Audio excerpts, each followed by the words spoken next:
going to get underway here. I'm going to start with a reminder that all of the lectures, the Stambaugh lecture, the Gein's lecture series in medical humanism, as well as the Chang lecture in medical ethics, these are all online and free at iTunes University. Their web post is usually about 3 to 4 weeks after any given lecture. But we have all of the lectures that have been done going back to February of 2005.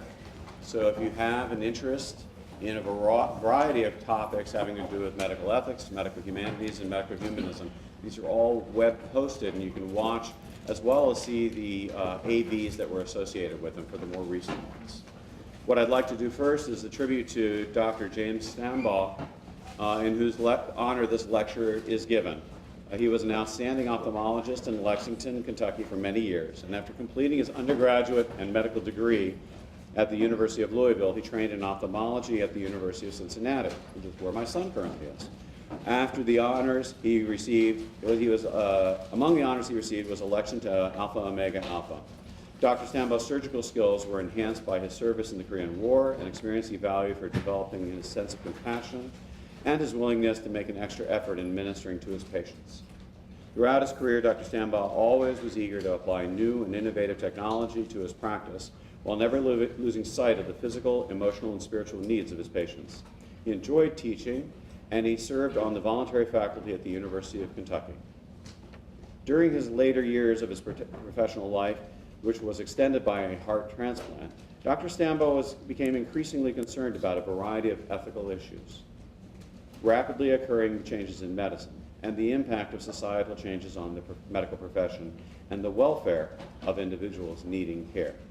The Stambaugh family ensures that the ethical issues of the importance of Dr. Stambaugh, are addressed through their endowment of this lecture series. I would like Mrs. Stambaugh and Will Stambaugh to rise for just a moment and to acknowledge their generous. We all thank you.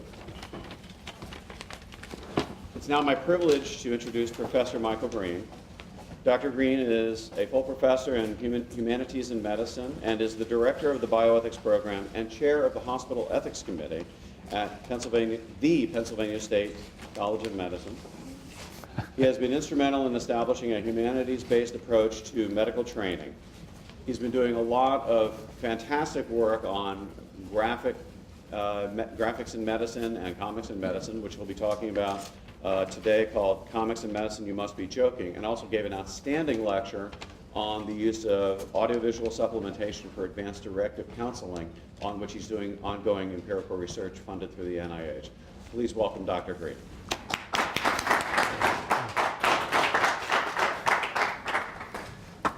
Thank you, David, and thank you to the Stambaughs. It's really a great honor to be here and to have the privilege of giving this lecture. Whoops, that's already not starting. All right, let's start at the beginning here. So the title of my talk is Comics in Medicine, You Must Be Joking. And I imagine several years ago when people think about comics, something like this comes to mind, and perhaps something like this, or even something like this, Calvin and Hobbes, which was a daily newspaper supplement. For physicians, I think, people often think of the New Yorker type cartoons, single panel, many medically oriented cartoons, which I find quite entertaining and poignant. But let me fast forward to 2006, when Time magazine names Alison Bechdel's Fun Home, which was a comic book memoir about her father, the best book of the year. This wasn't the best comic book of the year or the best graphic novel of the year. It was the best book of the year, period. And one has to wonder what happened. How did we get from superheroes and Archie to best book of the year and call all of these things comics? And what's the relevance to medicine? It's fair to say that over the years, comics have really come a long way. increasingly people are writing about all kinds of serious issues ranging from war and religion. This was Safe Area Garagda by Joseph Sacco, and the Book of Genesis, which is actually the Book of Genesis by R. Crumb, to issues like psychological drama. This came out this last year, Underwater Welder, a really interesting book.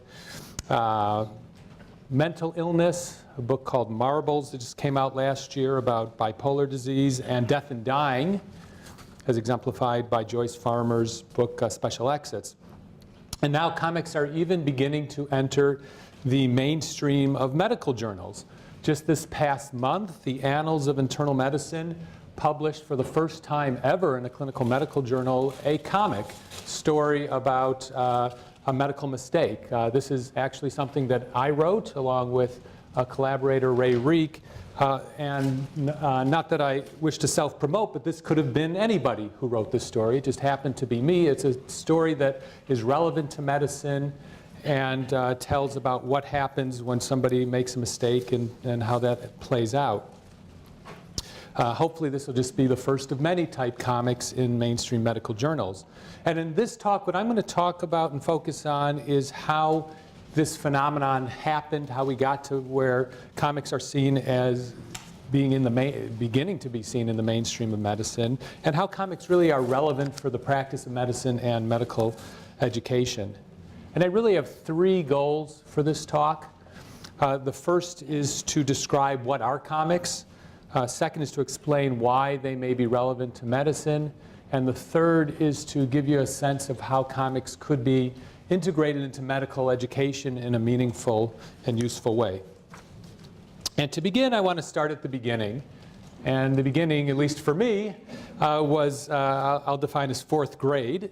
So this was a report that I wrote in fourth grade, a time when I could not have possibly imagined in my wildest dreams that I'd be standing at the University of Louisville giving a lecture on comics and medicine to a group of medical professionals, but here I am. At that tender age, I didn't know what a career was, let alone what mine would be like. But I did seem to have a basic understanding of the value of combining images and words. And so I was given an assignment to write about my favorite microorganism. And at that time, I was obsessed with bugs. I thought I was going to be an entomologist. I loved insects. I loved things big and small. And looking under the microscope was just the coolest thing in the world. And so I wrote a report by doing what I tended to do back then, which is I drew a detailed picture of a paramecium, and then I wrote about its life cycle and so on. And while I didn't really know it at the time, what I was really doing was creating an educational comic. And my teacher seemed to like it. I got an A+ for the assignment, which I was proud of. My parents kept this, which is why I still have it. And that was really my beginning. Fast forward to medical school, and I'm recalling that my favorite study aids were these, the anatomy coloring book and clinical neuroanatomy made ridiculously simple.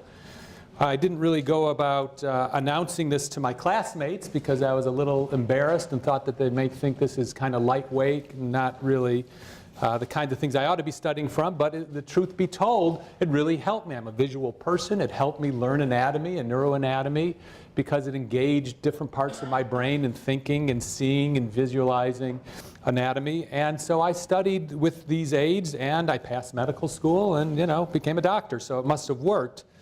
And then I graduated medical school and really put aside this interest in comics for 20 years or so. I got a job. I did a couple of fellowship programs focusing on bioethics. I got a job on the faculty in the Department of Humanities at Penn State College of Medicine, and then really didn't think about comics at all, I must admit. And then I discovered a book called Mouse. Mouse, for those of you who don't know, it was written by Art Spiegelman, who was a well-known underground comics artist in the 1960s and 1970s. And his parents were survivors of Nazi death camps in Auschwitz. And Art created a memoir about his parents' experience in Auschwitz. And also, it was a story about his contentious relationship with his father, which was quite strained in a lot of ways. And this book that came out was unlike anything that had ever been written before, and people didn't quite know what to do with it. Some categorized it as fiction, and some categorized it as nonfiction. And it was listed on all these different lists. And then in 1992, Maus actually won the Pulitzer Prize. And it was in a category that was specifically created for Spiegelman's unique contributions to the culture. It's the first and only time so far that a comic has won a Pulitzer Prize. And quite simply, this book blew me away when I read it. I had read a lot of things about the Holocaust, both memoirs and other kinds of accounts, and this was as good and powerful as anything I had ever read, and I would highly recommend it to you today. It's just something to experience. But I read Maus and thought, oh my goodness, comics are not just superheroes, they're not just juvenile fantasies. You can really discuss and deal with very serious, important topics using this format. And it got me wondering what the relevance might be for medicine. So I started looking around and discovered that there was a small but growing number of memoirs written about illness experience. People like to talk about themselves, right? And when people get sick, they like to write about their experience. And some artists were beginning to do this around the issue of illness using comics. And so I thought these are really interesting. I read a few of these and said, boy, I'm already doing some teaching in humanities. I think there's a course here. I could teach a course on comics and medicine using these comics to talk about things that I'm already talking about, having to do with medical education and professionalism and so on. And so I started to pull that together. And I'll tell you a little bit about that in detail a little bit later in the talk, but I want to backtrack to get some common groundwork and understanding of vocabulary to begin. And I thought it's useful to talk about, well, what exactly is a comic and what does it mean? And so comics are really interesting. And this is from a book called The Rabbi's Cat. And I just ask you to look at this for a moment and sort of think about what story is being told here, if any. Anyone want to venture a synopsis of the story that you're seeing?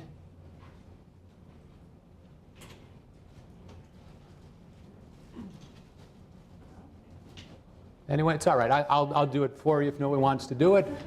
So there's a woman who's sniffing a cat, and then she picks it up, and then she pets the cat, and then some guy comes out of a door, and the cat follows the guy, and then the cat gets kicked. All right, there's a story.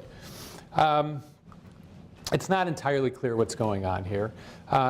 So you could put some words to this, and here's one attempt to put words to it. She's sniffing the cat. This cat seems afraid. The cat's purring. I can't quite figure out what's going on here. A man runs from the cat. I think that hurt. Now, if you look at the relationship between the words and the images here, they're really kind of descriptive. They're just sort of saying what somebody thought is going on in the comics. And they're not really working that well together. They're just sort of a description. Now, one could take and get rid of the images altogether and just tell a story using the words alone. And so here is one such effort. So ever since I learned to speak, I've really turned into a rather funny creature.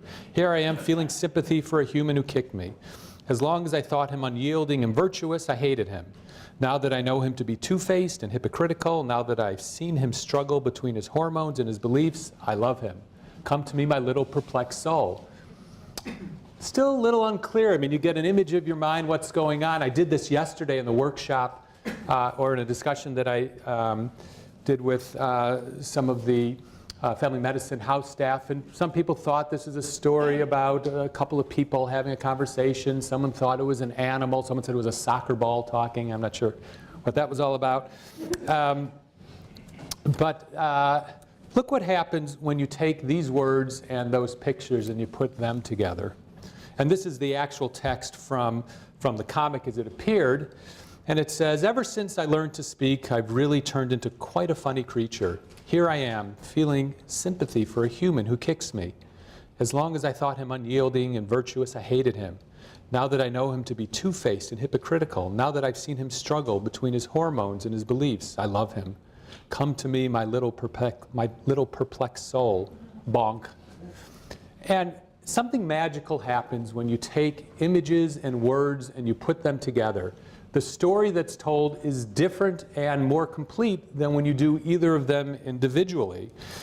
Comics not only tell a story, but they show the story, and that's really the magic of comics. It's a synergy that happens when you do these things, and it's what makes comics such a unique medium for telling stories. And if you think about it, the features that are inherent of comics include the following sorts of things. They involve pictures, they involve words, they occur in sequence, and they tell a story. And the words complement and enhance the pictures to produce greater meaning than either do alone. And notice the definition says nothing about the content of the comics. It doesn't say anything about comics being funny or about superheroes wearing capes or about it being juvenile or anything like that. It just is. These are the features of comics. And another thing that just to sort of reference and frame this discussion, another thing that's useful is to be clear about certain kinds of terminology, because people get confused about this. And when I think about comics, I think of comics as a medium. A medium is something like comics. It's film. It's a book or literature. That's the medium. Whereas the format of the comics can be varied. So a comic could be a cartoon like The New Yorker, or a comic strip like Calvin and Hobbes, or it could be a comic book like The Adventures of Superman, or a graphic novel like Fun Home, the full-length book. The genre could be fiction or nonfiction. So examples of fiction are adventure or mystery or sci-fi, whereas nonfiction, things like history, education, satire, biography, or memoir. And really the focus of most of the things that are relevant for medicine are in this bottom category of memoir, where people are telling stories about illness. And so these are their illness stories. And one way of thinking about this, these kinds of illness stories, is the term graphic pathography, which are essentially illness narratives, generally memoirs using the comic format to tell a story. And one example, which is I'm going to be talking about in more detail, is Cancer Vixen by Marissa Accacello Marcello, which is about a woman who develops breast cancer and what impact it had on her life, her relationship with her fiance, and how she related to the medical profession. Now, why use comics in medicine as a point of departure for discussion? I want to attribute this next slide to my good friend and colleague, M.K. Serwick, who's in the audience here, because I totally stole the slide from her. But so she says, why use comics in medicine? Well, think of this as being your brain, and this is your brain on text. Reading a text is primarily a left brain activity, reduces thoughts to numbers, letters, and words. And here's your brain on comics.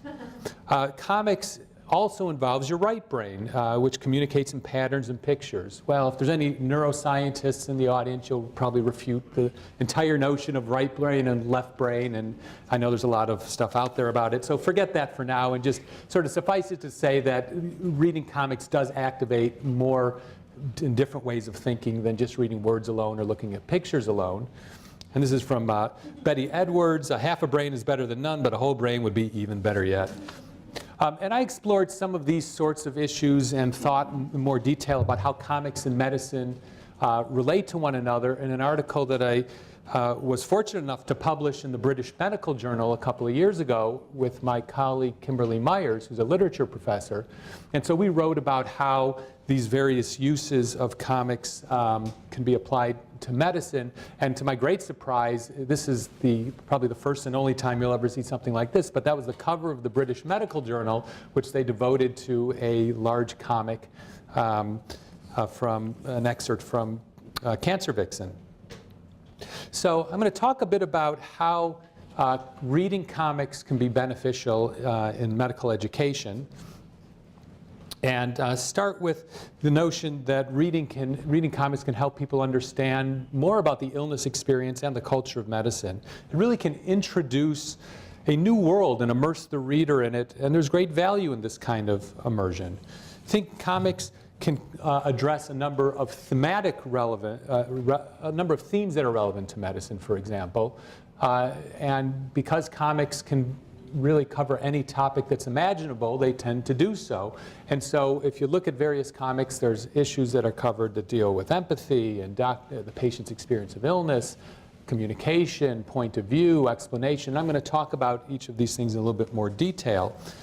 So for example, empathy. By using visual language that's experienced viscerally and readily understood, comics can really foster empathy. And often when I'm talking about this, I will introduce this image from Brian Fee's wonderful book called Mom's Cancer. And I will ask students to describe what they see. And here you see this, obviously, this bald-headed woman with tears streaking down her cheeks. And when people describe what they see, they inevitably identify emotions like fear and pain and sadness and suffering. And this generally leads to a discussion about questions like, why might she be feeling these things? And how ought doctors respond to patient suffering? And how doctors might be more empathic to a woman who's experiencing this. And it just sort of becomes a departure point for further discussion about really important issues that affect medicine and physicians. And in thinking about empathy, Scott McCloud, who's a real academic scholar of comics, talks about it in these terms. He says, one of the ways that comics can foster empathy is through the universality of images. And he sort of looks at this continuum and says that the more abstract the images, the more people it refers to. So if you have a very specific image like the one on the left, it refers to this guy. There's one person like that. But if you look at, the more abstracted images, this refers to almost everyone. And so there's an ability for people who are reading comics to relate to the general character that's just kind of the smiley face or the one that says millions under it, because of the way comics abstract experience. And so then thinking about Brian Fee's drawing from the last panel, this can be understood not just as the grief of this particular woman, but as grief in general that many people can understand. Another thing that comics do is that they both show and tell. And in doing so, they have a unique power to generate understanding of the experience of illness. And this is an example that demonstrates that. This is a series of panels from Cancer Vixen, and it's taking place at a time when the author, Marissa, is just about to receive some bad news about a biopsy. So in the first scene, Marissa's sitting at her table. She's drawing because she's an artist, and the phone rings. And then the next panel, she stands up, she walks away, she literally leaves her familiar life behind as she exits the comic panel. And in panel 3, there's a close-up of the telephone, and you can see that Dr. Mills is calling. And then the 4th panel, we witness this transformation that's remarkable for its drama and intensity. You get a close-up of Marissa's face. It shows her reaction as Dr. Mills utters 9 words on the phone. Marissa, this is Dr. Mills. There's an abnormality. Marissa's hair stands on end. She covers her eyes. Her mouth is agape with horror. And in the narrative box at the bottom, she recalls the precise time of the phone call, 10, or at the top, 10:12 exactly. In another, my world came to an end. And in these 4 panels, you see the power and impact of the doctor's spoken word. It's clear, it's dramatic, and the comic can help readers experience at a very visceral level what it's like to be on the receiving end of what may very well have been a routine phone call from the point of view of the physician who maybe did this 5 times that day, had to tell somebody about a biopsy result. But for that individual, it's like the time JFK was shot or when 9/11. She'll remember this for the rest of her life, the exact moment in all its intensity. And it's an incredibly important and powerful lesson for medical students who may not realize that power. Comics can also help readers appreciate the complexity of communication and its implications for informed decision-making. And here's one of the great examples that I think sort of describes how challenging it is to elicit informed consent from people. So this is a lot going on in this one. Is a 2-inch by 2-inch panel, but there's a lot going on here. So this is Marissa sitting with her mother, and the doctor is talking about the biopsy. And likely what he's trying to do is elicit informed consent, and he's describing the risks and the benefits and the alternatives and all the sort of other elements of informed consent that you expect in these sorts of discussion. And what the doctor says is entirely different from what the patient hears.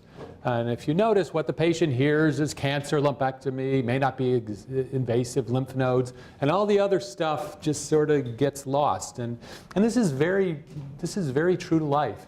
Anytime you talk to patients and are giving bad news or talking about cancer, you know, patients get that glassy look in their eye, and oftentimes it goes in one ear and out the other because they're freaking out and they can't hear you. And even though you may think you're doing the best imaginable job eliciting informed consent and educating them, you know, 2%, 3% may actually stick and remember. And so this is a really important lesson about how challenging it is to have these sorts of discussions. And now clearly, you know, you could describe and teach these kinds of points by writing out a description or an essay in a typical form, but think about how much information is being communicated in just this 2-inch by 2-inch panel. It's a really amazing economical use of space. Another example about communication challenges in the medical context is shown in Brian Fease's Mom's Cancer again. And here he's talking about how every conversation has two conversations. There's what people say and then what it really means. And so the way he displays this is at the top, he shows what's actually being said in this phone call with his stepfather, and on the bottom, what it really means and what they're thinking. So your mom still doesn't say much, so tell me what I'm missing. She's doing about as well as possible. Nope, not again. I'm sorry she's put you through all this. Choosing treatment was a selfish mistake. It's only prolonging her misery and delaying the inevitable. I'm not sure Mom would agree. Beats being dead. It doesn't have to be terrifying. It can be peaceful, gentle, beautiful. Your mom's unenlightened stubbornness only makes it worse. I know, but Mom still wants to fight. You may be right, but at the wrong time. Denial won't help her process. If she'd let me, I could really teach her how to die. I figure my job is to support whatever she wants, and I finally realized that job includes keeping you away from her. Goodbye. So it's sort of the complexity of having these conversations, and it exists all the time. You know, and with comics you can have different conventions and ways of communicating that complexity.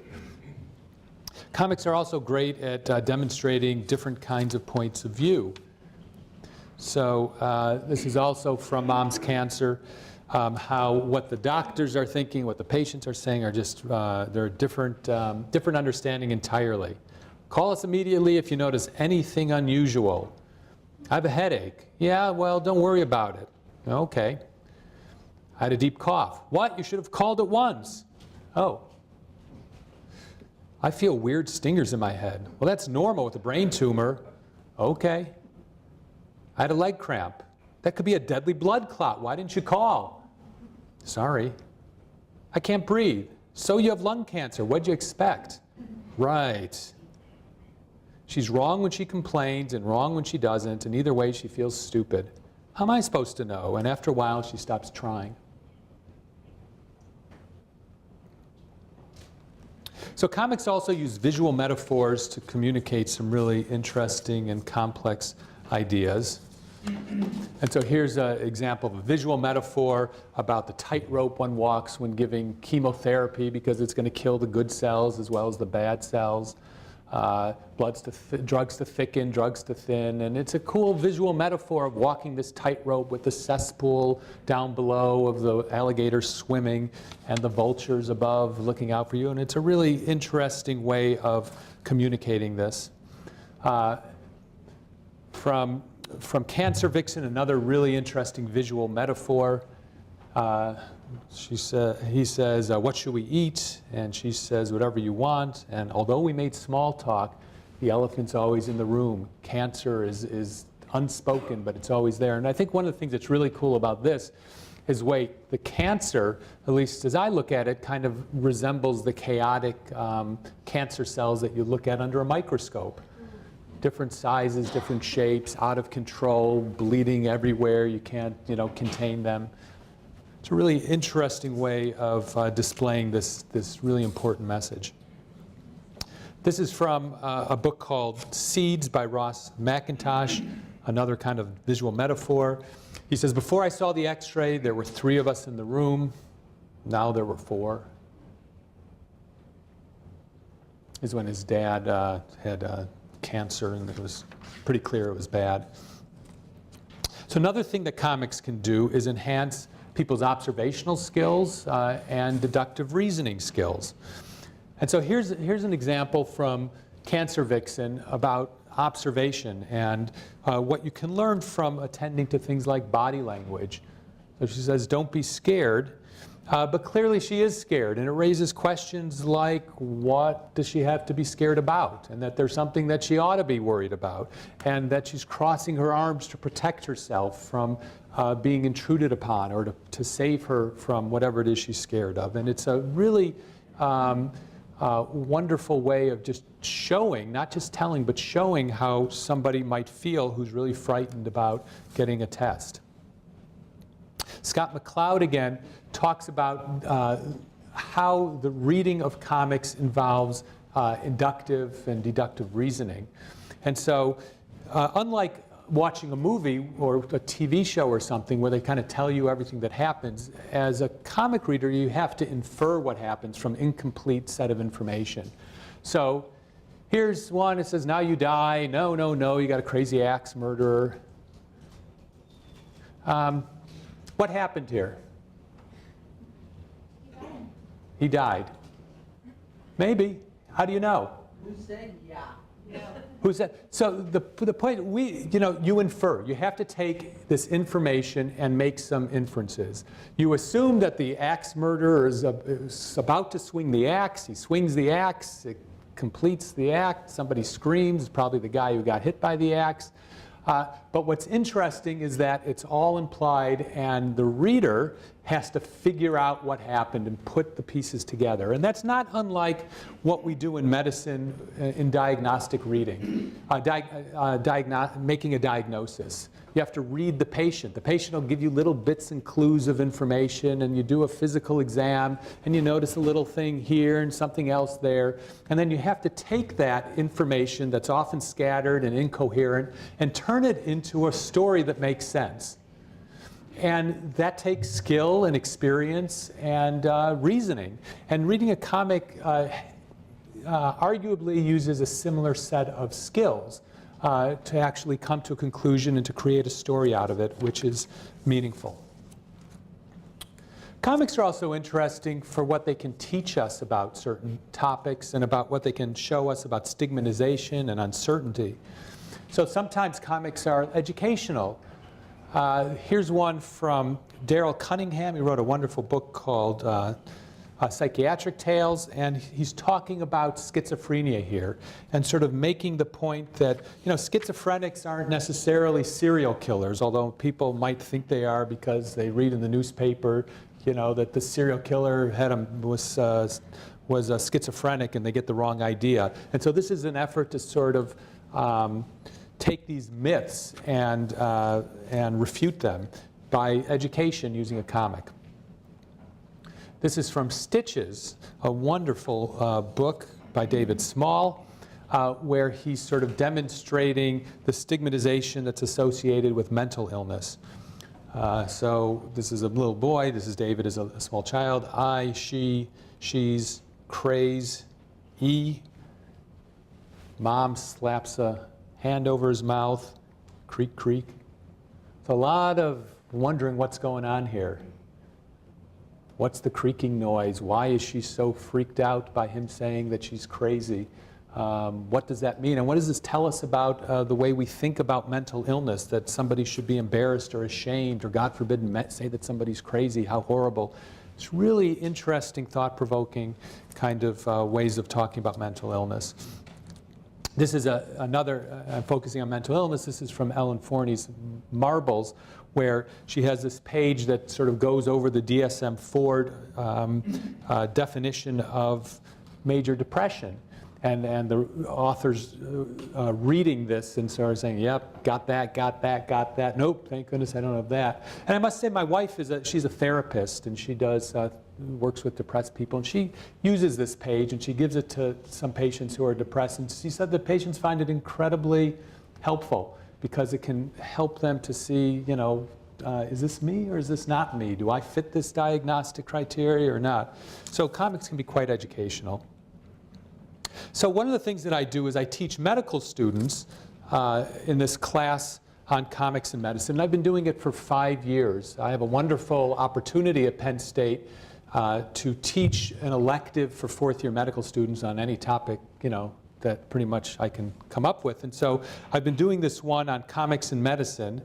And we call it graphic storytelling. We have about 6 to 10 students per year, and we meet twice a week for 2.5 hours for 4 weeks, and it's taught seminar style.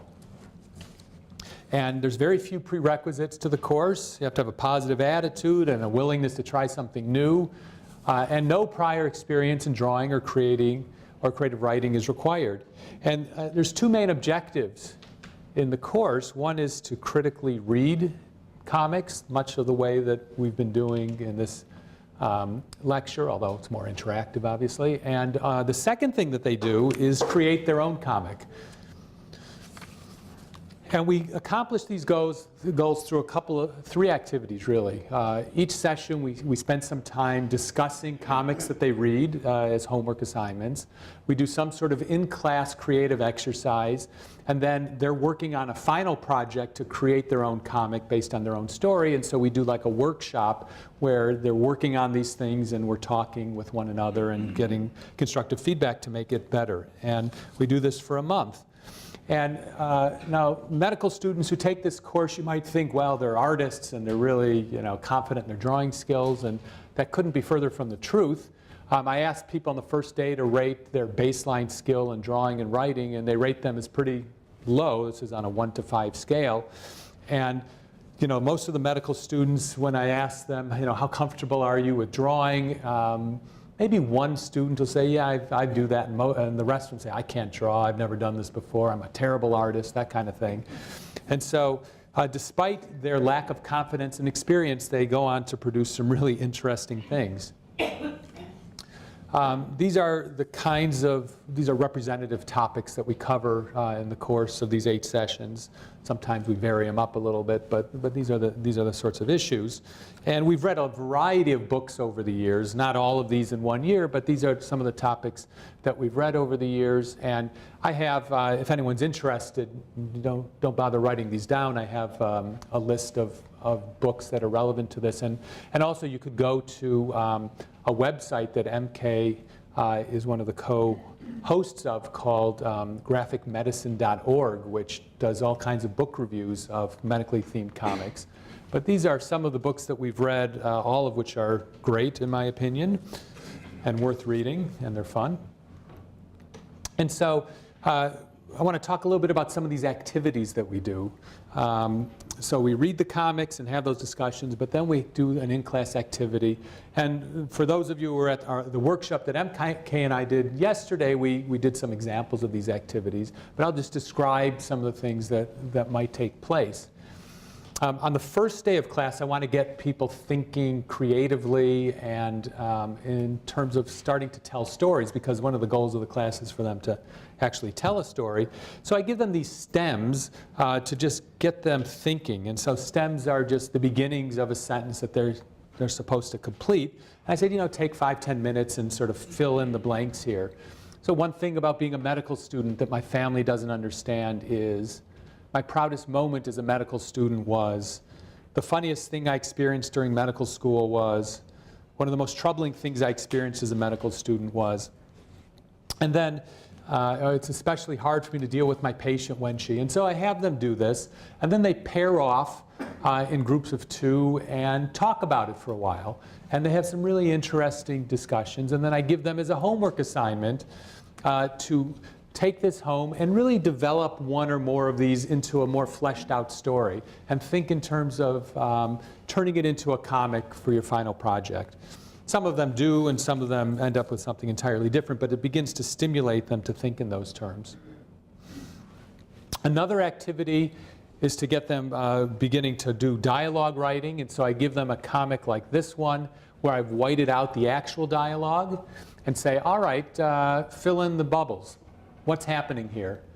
And people come up with all sorts of stories. Once again, we did this yesterday in the workshop, and we got a variety of stories. And some people see this as a lover spat, and some people write a story about a drug deal gone sour, and people write all sorts of things. And it gives students the notion that stories can be told many, many different ways, and just a few changes to words can really make a huge difference in terms of what the meaning of the story is. And so these are some of the activities. The second thing or the third thing that we do is have them make the comics. And this is really the most innovative and unusual part of the class, I would say. And I do it for a number of reasons. The first reason is as an outlet for creative expression. Anyone who's been through medical school would know that medical school is not a particularly creative environment. We have medical students. I interview prospective medical students. I'm always amazed at the variety of skills and talents that these students have coming into medical school. So many people have done these amazing things. They're writers, they're musicians, they're sports athletes. They do everything. And then we put them into medical school and we tell them, take all of your experiences for your whole life and throw it in the garbage. It's irrelevant. You are an empty vessel, and we are going to fill your empty vessel with information. The only thing you need to know is what we tell you. And we sort of deny, the relevance of their prior competencies and experiences. And along with that, we don't really provide a whole lot of opportunities for creativity, which I think is unfortunate. And so one of the things I want to do is give people an opportunity to be creative through a legitimate classroom activity. Another reason for making comics is that doing so can help students become more effective communicators. And everyone would agree that effective communication is a really important skill for a physician. You gotta know how to communicate well to be good at what you're doing. And the task of making a comic is a really challenging one, because you have to learn how to communicate concisely, effectively, efficiently, clearly, and doing it with words and images creates all kinds of challenges. The blank page is a daunting thing to deal with. And being able to communicate your idea and your story in an effective way is a great skill, and that translates, whether it's talking to other doctors or talking to patients or whatever. It's also quite humbling because many of the students feel like they don't have the skills to do a good job at this. Which brings me to the third thing that I think making comics can do, which is to facilitate team learning. Because the students have varied skills, some people are better at writing, and some people are better at drawing, and some people are better at storytelling, and so on. I always say to the students that medicine is a team sport. Nobody can have all the information and knowledge to do it all by themselves. You have to rely on your colleagues, and it's the same thing with making a comic. I ask them to rely on one another to make each other's work better. And so they get feedback from one another, they provide critical ideas, and always you get much better outputs when people work together rather than working in isolation. So I've actually measured some outcomes from this class. I've been doing it for 5 years, and these are just some demographics of who's taken the class. I asked people to rate their skills at the baseline, the beginning of class, and also after class. And what we found is that people think that their skills improve in drawing and descriptive abilities and nonverbal communication from pre to post class there's a statistically significant increase in those sorts of skills. Their attitudes change as well. I asked how strongly do you agree, from 1 to 5, that comics are relevant to medical education, and that went up significantly, as well as creating a graphic story can help me be a better doctor. You have a significant increase there. And then what's really interesting is people's views about what creating a graphic a story can do in terms of improving. And every one of these, except for the bottom, are significant increases pre and post in terms of the skills that they can obtain from creating a graphic story. So empathy, communication, clinical reasoning, communication with colleagues, writing, awareness of bias, verbal communication, diagnostic skills, nonverbal communication, understanding patients' perspective, drawing skills, ability to interpret information, observational skills, all things that I think we would agree are important skills for physicians to have. And students have made all sorts of comments. I didn't know what a great resource medical comics can be. I was surprised how funny or artistically talented my classmates are. This made me more aware of the role body language plays in physician-patient interactions. I'm better at reading nonverbal cues, particularly from patients, but also have increased awareness of physicians' nonverbal communication. I gained a better appreciation of the patient's perspective of dealing with a chronic illness. I was really struck by how physicians were portrayed in the different stories we read. It made me more aware of how I come off to patients.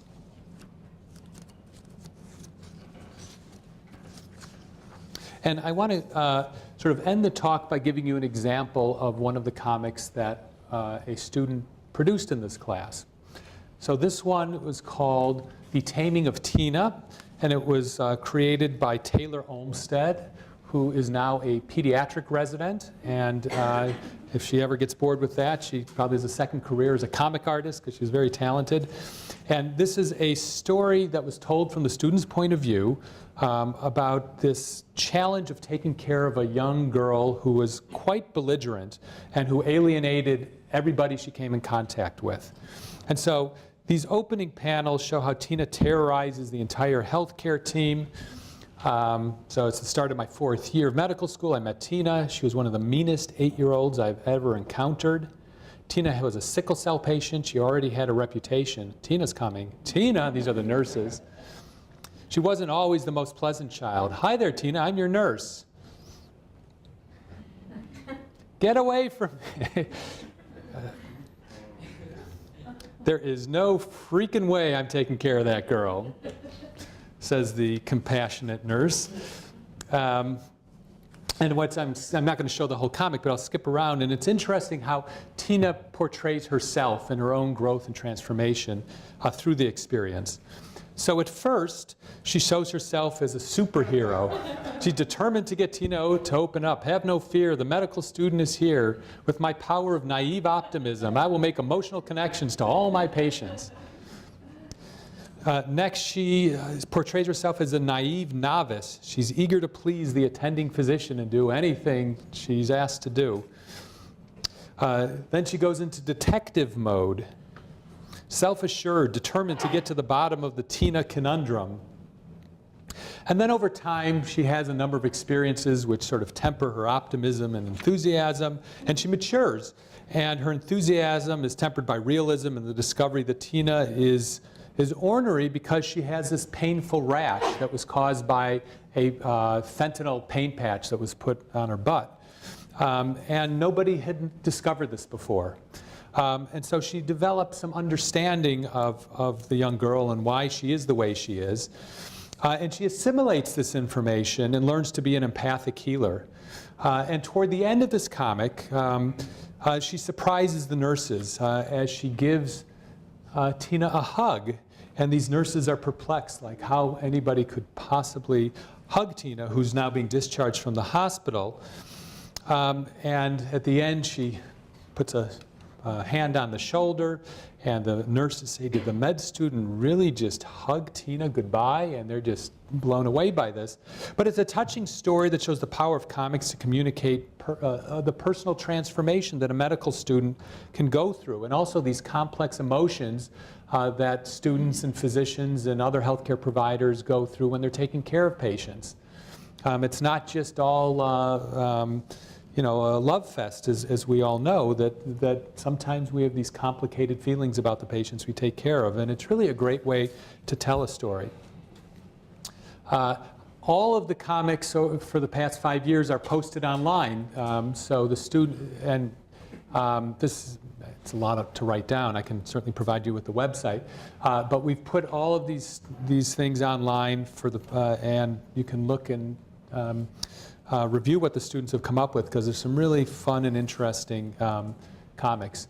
And the other thing I want to say, if people are interested in this topic in a more general way, MK, myself, and others are organizing an international conference on comics in medicine. This is going to be the 4th annual event. This one is focusing on medical ethics in comics, actually, and it's going to be held in Brighton, England, so it's a great excuse to go to England if you want, but this is in July.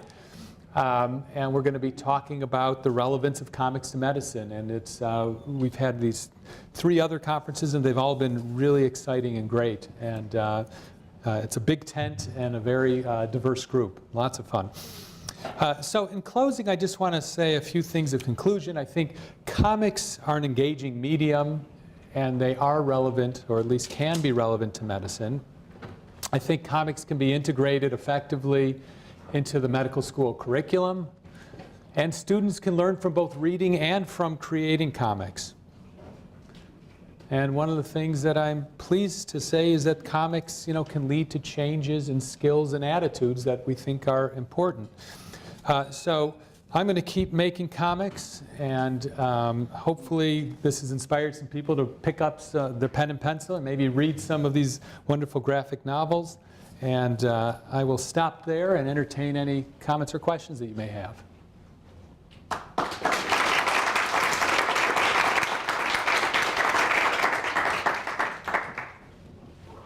Any questions?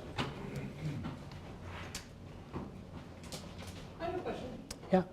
Michael, is it your sense that your students will continue to utilize this medium, both themselves making comics and reading these, after they, do you feel like it's kind of opened up a world for them? It's a great question. The question was, will my students continue to use these comics after they take this class? And I think it's a great question, and I'd like to know the answer. I can tell you what they say, which is, wow, this is great. I'm going into surgery, and I'm going to draw pictures as a way of explaining things to patients, and it's going to be really helpful in patient care. Or someone's going to be a pediatrician, and they're going to draw with their patients, because it's a way of connecting. Kids love to draw. So they say they will. Unfortunately, the course takes place during the 4th year, and then they go off to residency, and they're scattered all about. And so I don't have continuity, and I'm not sure what they do. And actually, I think that's a good study to do, because I think it's an important question that I wish I had the answer to and don't. Yeah. Oh, sorry. The self-rating by students of their own skills is very interesting. Is there any independent assessment of the skills that they've gone through your courses in terms of their professionalism, their communication skills, empathy, anything like that, that's rated by an external observer, by their mentors, by patients, etc.?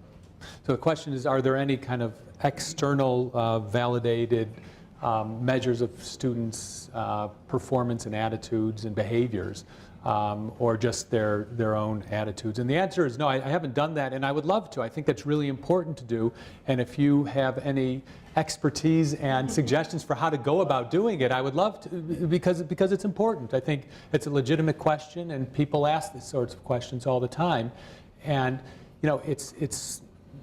it's hard to measure these things in a meaningful way, and it's also hard to know what to attribute it to. So somebody's acting in a certain way. Is it because of the comics course? Is it because a bad experience they had with a precept. Who knows? I mean, so it's challenging and important. And so I welcome suggestions for how to do it. Thank you so much for your presentation. I was wondering, do you think that the structure of our curriculum in medical school from first through fourth years has an impact on how our culture, the culture of medical education, shows that we value medical humanities and empathy and those sorts of things? I mean, you mentioned that your course is a fourth-year elective, and it seems like the more conferences I go to, the more I hear that these sorts of things are sort of at the end of the year. I wonder what you think about that. So the question is, does the structure of medical school curriculum affect how we prioritize medical humanities and the relevance of humanism and empathy and so on in the culture of medicine? Yeah, of course. I mean, you know, there's the formal curriculum and what was taught, and then there's the hidden curriculum, which is the message that, you know, really matters, and students learn both ways. And the fact is that however much humanities you have in the curriculum, it's a drop in the bucket compared to all the other kinds of forces that are influencing them. And students learn what's valued and what's important from the culture that they're surrounded in.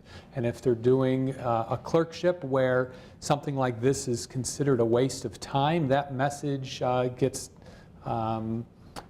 communicated loudly and clearly, even if it's not overtly spoken. So yeah, the way we structure the curriculum does have an impact. But I think on the other hand, we do what we can. And at least at Penn State, I would say, humanities, because of the nature of Penn State, it's had a humanities department since the founding of the medical school. It's actually the first department of humanities in any medical school in the country.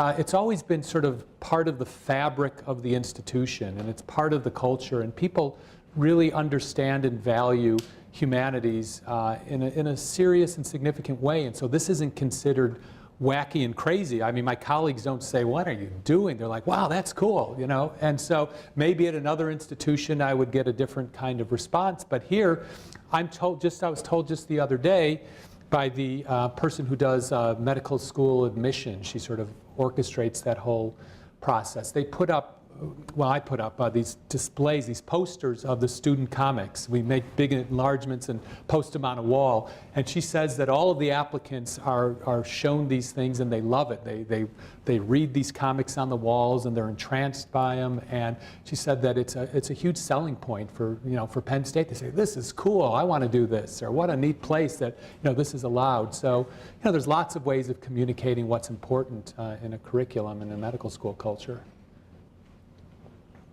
Have you had an opportunity to do any teaching with residents at Penn State? Have I had an opportunity to teach with residents at Penn State on comics? I do lots of teaching with residents all the time, but I haven't done it on comics yet.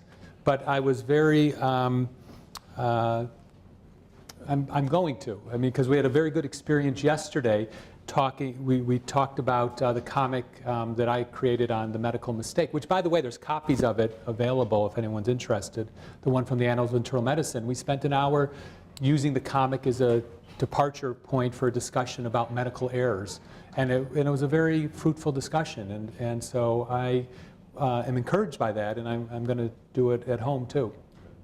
So you're my experimental group. Any last questions?